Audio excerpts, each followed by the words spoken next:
For more on the legal battle between Apple and the FBI, we are joined now by criminal defense attorney Randy Zelin. Randy, thanks for joining us. Thank you. So Apple has vowed to fight this.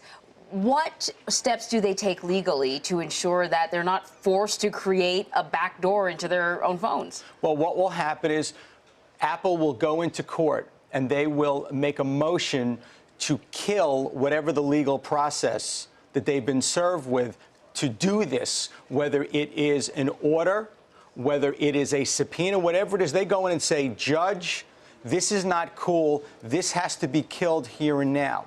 If that doesn't work, they would have the right to appeal. And ultimately, this may end up at the Supreme Court level.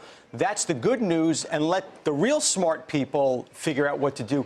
The bad news is there may not be time, because if the government is going to argue, listen, we need to get into this phone, there is an urgency, there's compelling circumstances, we want to thwart the next terrorist attack. We don't have time for this case to weave its way through our judicial system. Right. So, Randy, I'm trying to think about this in the context of the right to privacy and what the limits of the law as it relates to the privacy issues are. If, for example, one of these terrorists had a relationship with a psychiatrist and they were talking to the psychiatrist and they had divulged names of people that they've spoken to, could the government compel that psychiatrist to divulge what had been discussed in a client, doctor-patient relationship? Or a lawyer, you're talking to me, no and doubt. I say to you, hey, you know, I've got some things I'm thinking about doing, and you say to me, this is protected, nothing can ever happen. Is it the same? Live by the sword, die by the sword. If we want to create a society where we know we have a right to privacy, that when I speak to a lawyer, I am safe in knowing that that lawyer will not give me up. When I go to my psychiatrist, I'm safe in knowing that psychiatrist will not give me up. Well, you can't pick and choose when it works for you. Now, there are, of course, exceptions. For example, a client cannot tell a lawyer what the client is going to do, commit a future crime. I can tell my lawyer what I've already done. That's privileged. We also have the exception in the pharmaceutical fraud case where you can't use your lawyer to further a fraud. That's called the crime fraud exception. With the psychiatrist example, look what we went through with the horrific shootings in Colorado. Right.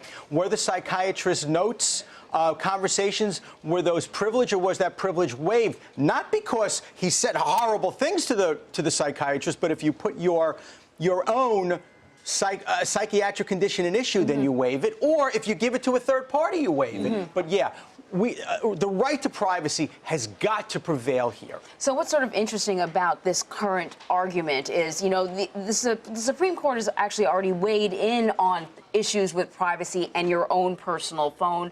Very recently, they determined that, look, if you're stopped by a police officer and you get searched, the search of your phone is not a legal search. You know, you can't be forced to give up your passcode, say. But this is not talking about, these people are deceased. We're talking about going to Apple and getting them to create a password to open a phone.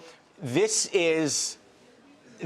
transcends so many boundaries: political, social, moral. It goes everywhere, because look at your examples. In example one, police officer pulls somebody over, pulls me over. There's no lock on my phone, but the police officer grabs my phone, doesn't get my consent, goes through it and finds incriminating evidence.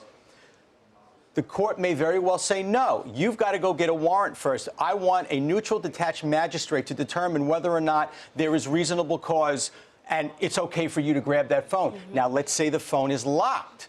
Now, the next question becomes, if I'm alive, do I have a Fifth Amendment privilege against, no, I'm not going to tell you my passcode. No, I'm not going to give you my thumbprint to unlock my phone. Now we've morphed into another problem, which is the defendant is dead. The owner of the phone, and this is also unique because the owner of the phone is the company, not the individual. Right. But when you have a situation now, you have to go to a third party, and not just to get the information to unlock the phone. You actually saying, I need you to create something. We are going way too far. This is not Big Brother. This is like Big Brother, father, grandfather, great-grandfather.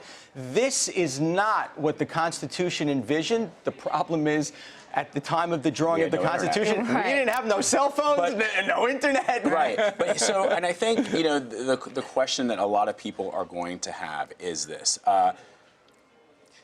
At the end of the day, when you decide, when the government says, look, I just need it for, because a lot of people are freaking out about terrorism. And so that. I swear, I just need it for this. I just need it for this. It's terrorism. You know, you're scared of, everybody's scared of Compelling ISIS. argument. You know, we just need to stop more of these terrorist attacks from happening. We think we can do that if we just get access to this one phone. The problem I think a lot of people have is, well, okay, you say that this time. But the next time, it could be whatever else it is that we are going through, living through in the times. And that's the, you didn't want to use the cliche, the slippery slope. I hate the term That's what it slippery is. slope, but that's exactly because today it's a pending terrorist attack. Tomorrow it's going to be a possible future terrorist attack. Then the next day it's going to be, well, it's not a terrorist attack, but somebody could get killed. And then the next day it's going to be, well, I want to stop someone from committing a fraud. So it may be all good intentions, but in the society that we live in, the democratic society that we live in, I have a right to go home and know no one's kicking my door in for no reason, no one's grabbing my stuff for no reason. Otherwise, we wouldn't have a constitution, and we'd be a very, very different country. So really what it comes down to, what is your tolerance for pain? How much pain can you tolerate to be free and to be left alone before you say, I don't care, I'll give up all my freedom, I just want to be kept safe? And I don't think we're prepared to answer that question, and that really should be an answer for Congress, and maybe it should be put to all of us, the citizens. Throw a vote out there to the country, and let the citizens decide, what is my tolerance for pain to be free? What is my tolerance for pain to be safe? Yeah, and we know what the road to good intentions sometimes leads to. Gets awfully bumpy. Yeah, it really does. Randy Zelin, thank you so much. Thank Appreciate you. it.